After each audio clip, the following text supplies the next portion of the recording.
Hey guys, hey, welcome back to another video.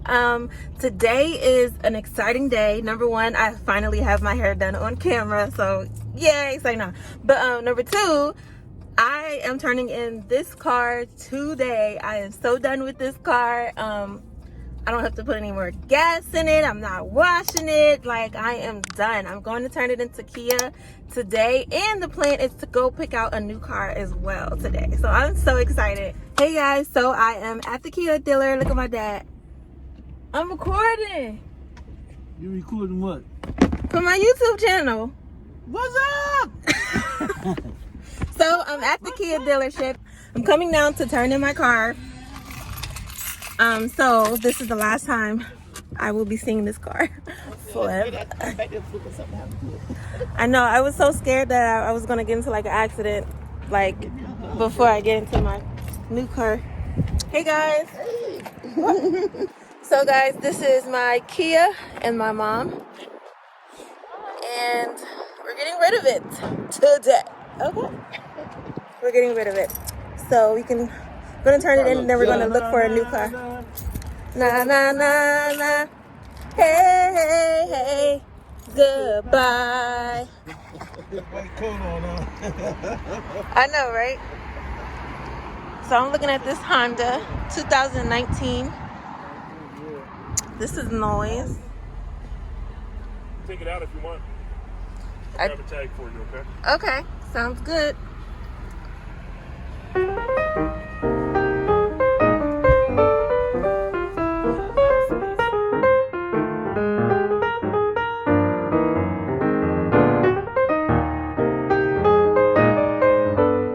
Hey guys, so I am back. So now we're back at Chevrolet. If you saw the first video, I may have posted it, I may not post it, but I'm back at Chevrolet looking for an Equinox now. My parents are still with me, waiting for my husband to join us, and we will be looking at some more cars. So let's go. So guys, this is the car that I'm looking at. It is the Chevy Equinox. Equinox? Yeah, this is like a midnight blue color. So it looks black, but it's actually like blue, like midnight blue. This is so nice. What do y'all think? Oh my goodness. It's real basic. It has a lot of space in the back though. It's real basic though, but it's like not bad. It's a 2021. Hey guys, so if you're watching this next scene, it's day 2. I just got off of work, so I'm trying to use this daylight right now. I'm so sorry about all the noise, but I am living near like a really busy street, so that's that. But if you guys are wondering what I actually ended up getting, we didn't leave the dealership until after like around 6 o'clock, 7 o'clock at night, and it was really dark, so I couldn't film anything after that. But if you guys are wondering what I got, I am going to show you. Wait, take a pause and take a guess what I got. What do you think I ended up getting for my car? Okay, pause over. I got a Chevy Equinox. I got a white Chevy Equinox. It's a 2021. I'm going to turn the camera around and show you guys kind of what I got, what's inside, and how the car came. Also going to talk to you guys about what I expected, what I didn't expect, and how the whole process went. But we'll get into that. So let's see what we got inside, guys. All right, guys. So this is my Chevy Equinox. I'm so excited. I got the white color. And this is what we have. So I have my Eagles mask. Eagles all day. I bleed green, okay? But this is the interior. It's a two-toned interior. So this is my dashboard here. This is my screen and software technology. So I just have a basic standard model, nothing too fancy. Two-tone dashboard as well, all around the remainder of the car, which I'm loving. So it was either get a just full jet black interior or a two-tone interior, which I love the two-tone, obviously. This is my console here. So you got the standard USB hookup and the cup holders. I'm telling you guys, really basic, but I'm excited about it. So we have push to start engine. It doesn't have heated seats. It doesn't have the Bluetooth connection for Apple CarPlay, which I think the Kia does have, but this is fine as well. It does have on start, which I have like a 30-day, trial. Also comes with Wi-Fi, which is also like another 30-day trial. So yeah, guys, this is the Winip. Okay, I'm loving this. Let's see what we got in the back.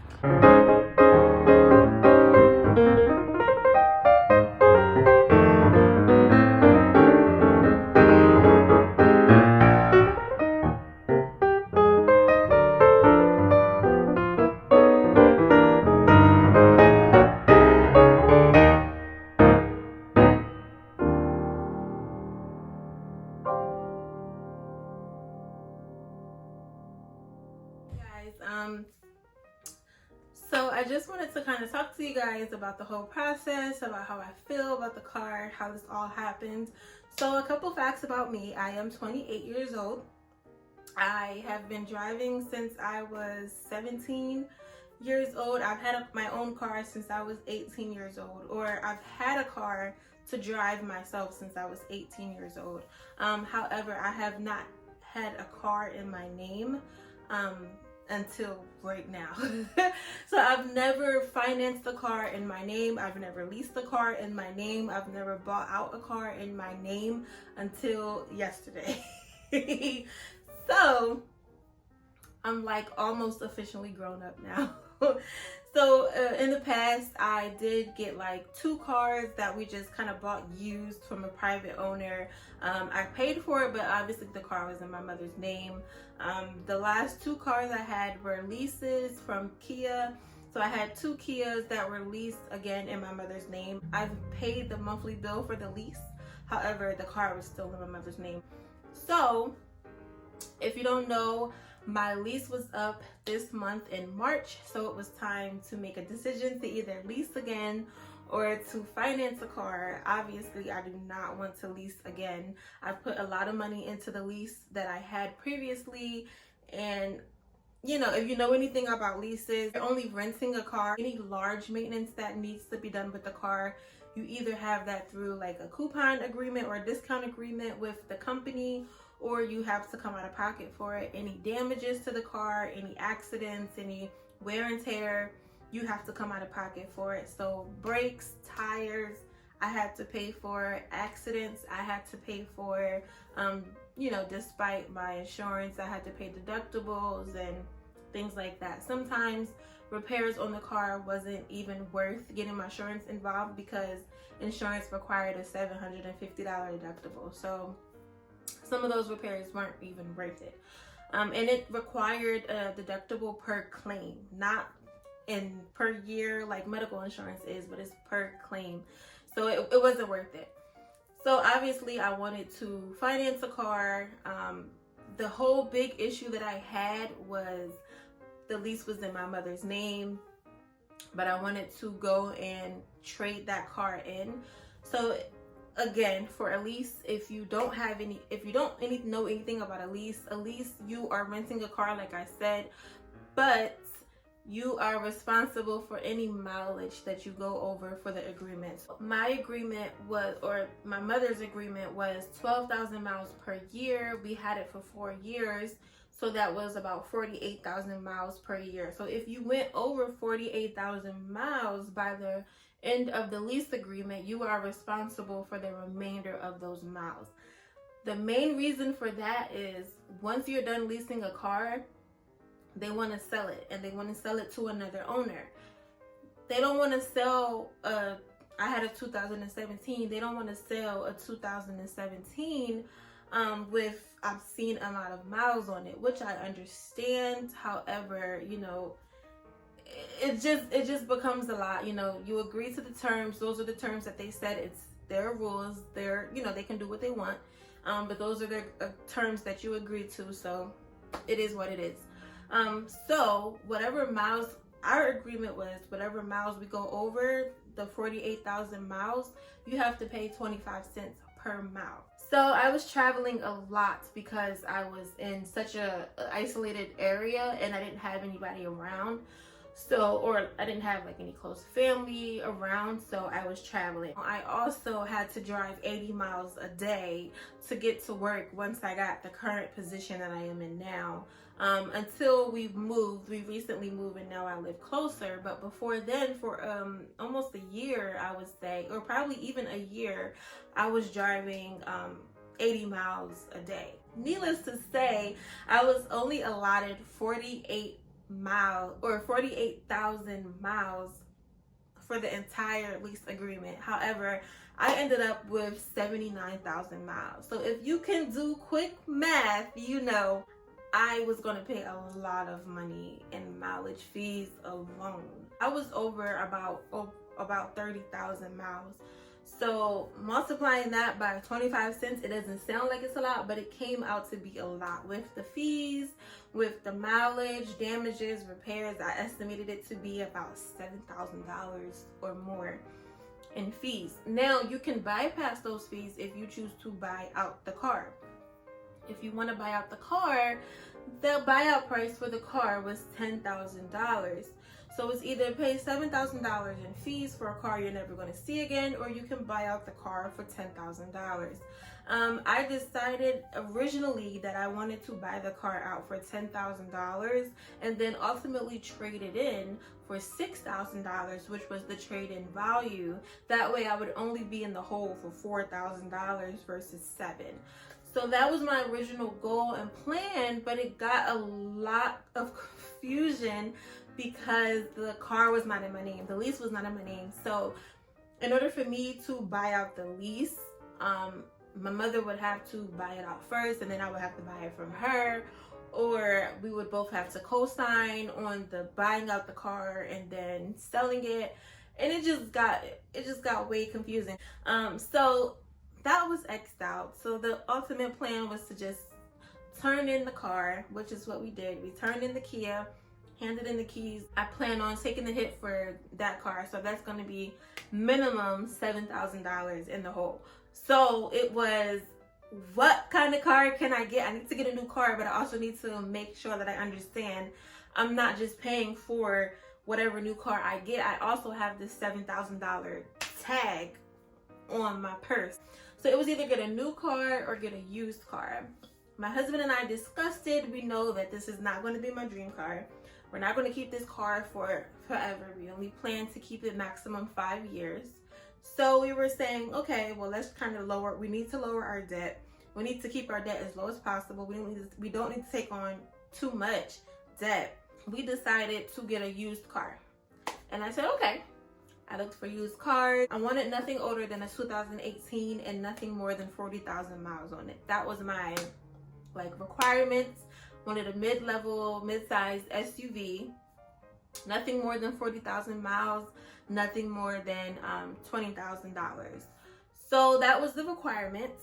When I went to look at cars, I saw a really nice Honda that I loved. It was a 2019. I think it only had like 20,000 miles on it, and it was $20,000. So that was an option. That was a really big option for me. But then the Kia dealers, them dealers, man, they're trying to get them new cars out, and I'm very surprised because I thought they would try to get rid of the old stock or the used cars, because the longer they sit there, the more they depreciate. So I thought they would try to get rid of the used cars more quickly than they would the new cars, but they were trying to get those new 2021s out. Okay, so they showed me a 2021. They said it would be like this, around the same price, which was fine. I did like that car as well. I think I inserted a picture of the Kia Seltos as well. However, I've had 2 Kias. I'm kind of over it, so I didn't end up going with that. Then I went to Chevy to go look at an Equinox that was used, the 2018, and I told the dealer, I said, I want nothing more than $20,000. I don't want my payment more than $350 a month, and I want nothing more than 40,000 miles on it. So he said, okay, I got this for you here. It was a 2018, but he didn't even want to show it to me. Like, that's the crazy thing. He didn't even want to show it to me. He said, I can get you a 2021 for about the same price. He said, what's your max? I said, 20,000 is my max, period. Okay. But he said, what's your max? I said, 20,000. He said, I think I can get you a 2021, same model, like same car, 2021 newer version for around the same price. I said, proceed. So he did end up showing me the Equinox. He got it around with rebates. I got the frontline healthcare worker discount or rebate, which gave me money off. And then I got some more rebates that he allotted, and that gave me money off. So it took it down to about $21,000 and some change. When I say change, I mean a couple $100. But it took it down to about $2,100 and some change. And we test drove the midnight blue one, which it was okay. It was nice, but I wasn't really feeling the color. I know my husband really wanted me to get the Equinox. And I think that played like a huge role in me getting it. My mother and my father also came down to kind of help me with the process, which I'm so grateful for. I'm so grateful that I have them too in my life to help me with big decisions like this, because, you know, your parents know better. To be honest, they've been through this situation multiple times. They know better. They just do. So it's just awesome to have them help me, as well as my husband. My father was kind of talking to me and saying like, okay, well, you can get a used car that's fine and dandy, but you're going to have to put money into it at some point. You're going to put brakes into it. You're going to have to put tires into it, because it's been riding around the road for 3 years already. So you know you're going to have to put money into it on the back end. And you being a young female, I don't want you breaking down on the road, because you got an older car, when you have the option, a viable option to get a new car. Some people don't have the option to get a new car. Like, I didn't think I had the option to get a new car as far as what my budget would allow. But with the rebates and things like that and discounts, I was able to get a new car. But some people don't have that option. But because I did have the option, he said it's just better. It makes more sense to just get a new car. That way you have less to worry about. Service fees are paid for. Warranty is good. All that stuff. You have to pay for warranty. If you get a used car, you have to buy like service and stuff like that. Made sense. I mean, it's my dad. He makes sense. So I said, okay. I mean, you right. I guess you right. Okay. That was what we did with that. I said, okay, I guess new car makes more sense on the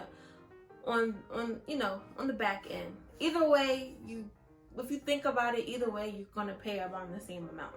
Either you're gonna pay it up front, or you're gonna pay it on the back end. So might as well just go with the safer option. So that's what I decided to do. Financing. Guys, when I tell you, planning a wedding, and I was way out of my league in planning a wedding, but planning a wedding, I swear to you, was 10 times easier than trying to figure out how to get a car, turn in the old one, finance a new one. It was a headache, to the point where I almost cried, because some people were just very rude, and they didn't really understand the fact that I had no idea what I was doing, and they were talking to me like I was the most stupid person on the planet. But I've never done this before, so I didn't know what I was doing. And I didn't know the process, because we had such a peculiar situation. So the whole issue of financing was just a headache. So my husband is former Navy. He got me through Navy Federal. So he said, you should finance through Navy Federal. They have the best rates, stuff like that, which is generally true. Navy Federal is a credit union. They pretty much have great APR rates. So when you get a car, the sticker price may be $21,000. Once you add on warranty and options and APR, stuff like that, the final price may be $26,000 or $27,000. Whatever money you pay monthly is for that final price, not the sticker price, not the MRSP, the market price, but for the final price, once you add on all the bells and whistles, which are low-key required, tags, registration, all of that. So the original goal was to get it financed through Navy Federal. They gave me a specific rate, which was like 8% for a used car. Again, if you don't know, because I didn't know, older the car, the higher the interest rate, because it's a higher risk vehicle, okay? It's less safe, I guess. Whereas a new model has the lowest interest rate because it's more safe. It's a new car, no miles, no damage, no accidents, no history on it. So they gave me an 8% interest rate for a used car. So then I went with that in my head. They said your payments would be about $472. I'm like, dang, I was trying to play nothing but $350. No, they were not playing. They said $470. So I said, okay. But that was for a estimate of $30,000. So I said, okay, if I get a car less than $30,000, then I'm good. $30,000, I'm good. So I got a 72-month finance option at a rate of 8% for a $30,000 car. So then picked up a blank check, not to exceed $30,000, of course. Picked up a blank check at the bank, and then I went to the dealership. So I'm like, I got money in my pocket and I'm not afraid to spend it. But I picked up a blank check, and the whole point was to say, I want this car. Here's my payment. Here's a check. I'm going to write out the amount. You write out the information, and then we're going to cash it into the dealership. Will cash it in, and then Navy Federal will get the final information of how much the car costs, how long the payments are going to be for, and they will finalize the rate. So that was for a used car. So when I got to the dealership and we decided we were going to get a new car, I wanted to find out what the rate would be for a new car. So I called them back. I said, hey, what's the APR or interest rate for a new car? They told me it would be 4% or around 4%. I said, okay, that sounds better, So the older the car, the higher the interest rate. The longer term that you finance the car, the higher the interest rate. So if you want to finance the car for 7 years and the car is like a 2013, you're going to pay a high interest rate. And it includes, obviously, based off your credit. If I want to get a car that's a 2021 or even a 2022 and finance it for just 3 years, my interest rate would probably be like 1.something% with Navy Federal. Obviously, because the newer the car is, the less risk it has. And the quicker you pay it off, the less interest rate you have to pay.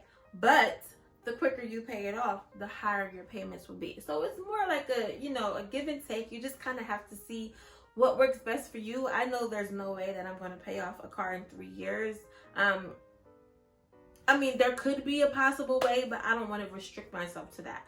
So I chose to get the longest financing term, which was 84 months. I chose to get 84 months to finance, and that gives me the longest time possible to pay off the car. But if I decide that I want to pay off the car in 3 years, I can do that, and there's no penalty to do that. But I didn't want to be restricted to doing that, just in case we end up in another pandemic, just in case, I lose a job. All these things can happen, and you just never know. So I called them back. They told me that the 4% rate would be for a new car. So when I finally decided on the car I wanted at Chevy, I told them, well, I was planning to finance through Navy Federal, and they said, oh, well, let's see what the rate would be if you did it through us or through our banks that we work with. And I'm like, okay, but that's going to be another hit on my credit inquiries. And if you don't know, anytime that you do like a loan application or things like that, it's going to hit as an inquiry on your credit. And I believe you shouldn't have more than 4. If you have more than 4 inquiries on your credit, it kind of looks kind of bad, because people are just kind of running your credit, just kind of trying to see like if you apply for loans and you're applying for things, this, that, and the third. So I'm like, okay, well, Navy Federal already did an inquiry on my credit. Now you want to do an inquiry on my credit? Just do it. Just do it, or whatever. Just do it, because at this point, you already know my credit score, so I already can get the best rate for my credit score, my credit, whatever. So I'm like, just go ahead and do it. I'll just figure it out on the back end. And that's one thing I don't really like about dealerships, is that they kind of, for someone like me who doesn't really know like what they're doing and, you know, like the process and stuff like that, who hasn't been through this situation before, they kind of make things seem like it's a requirement. So they don't really give you like a real option. They're like, okay, well, let's see what it is through our bank. And then I'm like, okay, like you're not really, it happens so quick that you're not even really in a position to like think about it and like internalize it and say, no, wait, I don't think that's right.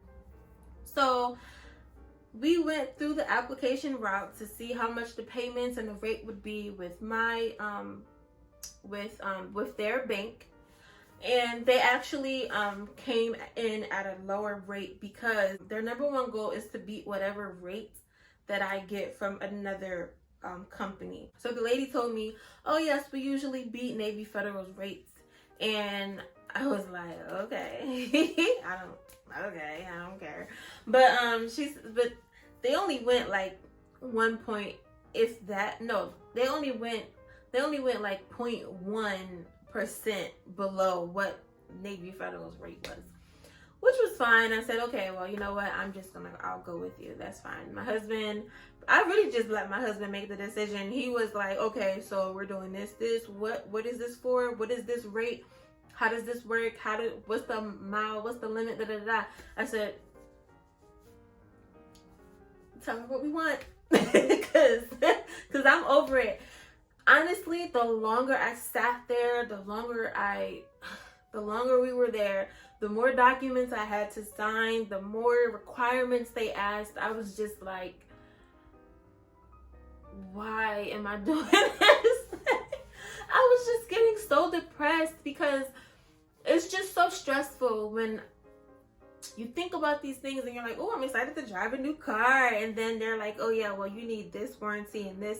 And then they pulled up the car note payments for each month. And I was like, $350. I said $350. They coming out the gate at the lowest at $420. And that's just not realistic. Unfortunately, I learned it the hard way. It's just not realistic. And because of the type of car I got, the warranties, the discounts, all the bells and whistles, which I really got a super basic model. But when you think about the safety, the warranty, you know, we got a good warranty, we got protection, you know, all my services are covered, all my maintenance is covered.